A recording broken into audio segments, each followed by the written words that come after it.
suis médecin urgentiste depuis 9 ans. Je travaille à Épinal, dans les Vosges. Et en fait, je touche un peu à tout. Donc, au niveau des urgences, du SMUR, du déchocage, de la régulation au centre 15 et également du CESU avec je suis responsable en fait du CESU au niveau des Vosges, donc une partie de mon temps dans de l'enseignement, et je suis également spécialiste en médecine de catastrophe. C'est principalement donc de l'hypnoanalgésie, donc utilisée pour la douleur. C'est des choses que je pratique. Alors, ça dépend des moments. C'est pas, je vais dire, par exemple, que je vais faire systématiquement avec tel patient, mais c'est sur le moment, si je sens que j'ai la possibilité de le faire, je vais le faire. En SMUR, c'est assez facile de l'utiliser. Alors, des fois, c'est que de l'hypnose, des fois, ça peut être avec de la morphine. Ça dépend en fait vraiment de l'efficacité. Très vite, tu te rends compte qu'il y a des choses que tu préfères par rapport à d'autres. C'est tellement vaste, ces médecines d'urgence, qu'il y en a certains qui sont plus sur la partie psychologique, il y en a d'autres sur la partie vraiment gérer faire du déchocage, des choses graves. Il y en a d'autres, c'est plus être sur tout ce que de la physiologie ou des fois de l'échographie. Et c'est ça aussi que servent après les DU, c'est qu'en fait, la formation, elle ne s'arrête pas au moment où tu vois, où tu es médecin junior, et c'est tout au long de ta carrière, en fait. Et on est de plus en plus dans une société où les jeunes, ils veulent plus faire que la médecine d'urgence, et puis on voit plein de médecins qui pètent des plombs, qui font des burn-out, etc. Et qui ils veulent pas divorcer au bout de 3 mois, ils veulent être heureux avec leur femme, ils veulent avoir des enfants, ils veulent conjuguer avec le travail de leur femme, etc. Et puis au final, je pense que le métier d'urgentiste, ça apporte vraiment ça. Tu vois. Naturellement avec le temps, sans que je me rende compte, ou je me rendais compte que j'étais de moins en moins fatigué les lendemains de garde. Et au final, ça me permet en plus, moi, d'avoir des journées en semaine, de plus être sur le train-train, on va dire, du lundi au vendredi, et puis de tout boucler le week-end sur on va dire, des gens qui ont des horaires de travail classiques, où là, du coup, on a des jours en semaine avec notre fille, où du coup, on peut profiter des activités où il y a moins de monde. C'est génial, quoi. Donc, au contraire, je pense que si on s'organise bien, il y a moyen de vraiment optimiser encore plus son temps que quelqu'un qui travaille du lundi au vendredi habituellement. Ce qui m'emmène, ce qui m'entraîne.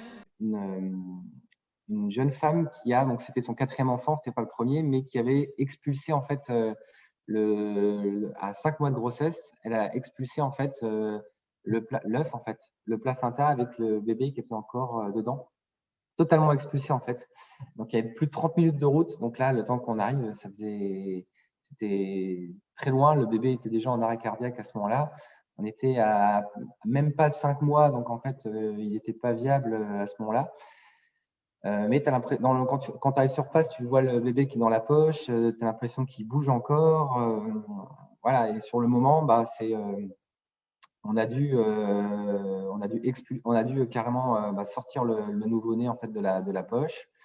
Donc là, tu as les parents qui comprennent pas trop ce qui se passe, ils savent que c'est grave, mais tu n'as pas trop le temps d'expliquer. Tu as les pompiers autour de toi, tu sens que les pompiers, ils sont aussi complètement largués parce que c'est pas des interventions qu'ils ont l'habitude de faire, et ils savent pas trop quoi faire. En fait, ils attendaient qu'on arrive, quoi. Et puis là, tu prends un scalpel, tu ouvres la poche, tu sors tout de suite le nouveau-né, enfin l'enfant, le fœtus. Et tout de suite, avec l'infirmier qui était là, qui était super et qui connaissait, qui avait déjà eu affaire à ça aussi, on débute tout de suite la réanimation. Comme même si tu as plus de 30 minutes de route, pareil, tu n'es jamais tout seul, donc tu appelles des équipes en renfort. Nous, on avait fait venir l'hélicoptère.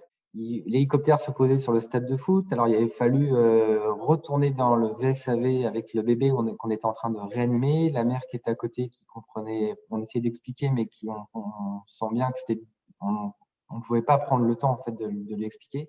Oui, ce qu'on aurait dû faire, c'était en fait faire le certificat de naissance et de décès sur place et d'attendre que les pompes funèbres arrivent. Mais en fait, pour moi, c'était juste impossible. Un samedi après-midi, il y avait tout le public qui était dehors, de rester sur place et d'attendre que l'hélicoptère repart et d'attendre que les pompes funèbres arrivent. pour moi, psychologiquement, pour les parents, c'était impossible. Alors déjà, en plus, il a fallu lui donner un prénom. Donc, bon, ça, c'est pareil. C'est peut-être pas, le prénom n'était peut-être pas choisi pour eux. Je n'en savais rien du tout, mais c'est toujours difficile de dire, bah, il faut lui donner un prénom. Il a plus ou moins existé. Et après, bah, au final, ils étaient suivis donc, dans une maternité et on a pris la décision de ramener la mère déjà pour faire un contrôle gynécologique. Bon, elle, bien sûr, elle allait bien, hein, mais pour s'assurer, du point de vue gynécologique, que tout est OK. Donc, on a ramené le petit et la mère à la maternité et on l'a déclaré décédé en fait en arrivant à la maternité pour des raisons juridiques, éthiques, etc. Voilà. Donc ça, c'était une intervention qui avait pris pas mal de temps, qui a été très émouvante. Voilà. Et que, alors c'est a priori des interventions extrêmement rares. Donc ça, je l'avais vécu il y a quelques années. Un bon médecin urgentiste, c'est quelqu'un qui communique obligatoirement, que ce soit avec ses patients, que ce soit avec sa famille, que ce soit avec les proches ou avec les collègues. C'est voilà, on parle beaucoup, on dit que des fois l'urgentiste, c'est la vitrine de l'hôpital et c'est celui qui flèche les patients dans les différents endroits et qui, entre guillemets, vend ses patients.